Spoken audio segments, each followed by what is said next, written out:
You ask Tiger to solve. This deals with linear equations with one unknown. The final result is x equals 44.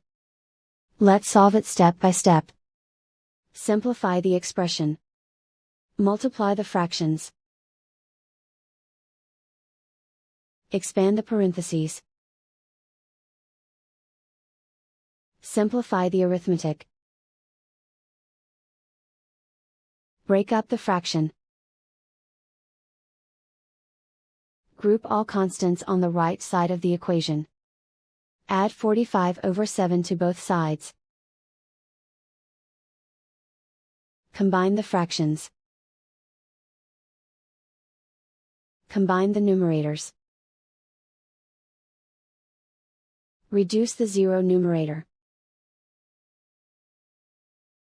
Simplify the arithmetic. Convert the integer into a fraction. Combine the fractions. Combine the numerators. Isolate the x. Multiply both sides by inverse fraction 7/5. Group like terms. Multiply the coefficients. Simplify the fraction. Multiply the fractions. Simplify the arithmetic. And so the final result is x equals 44.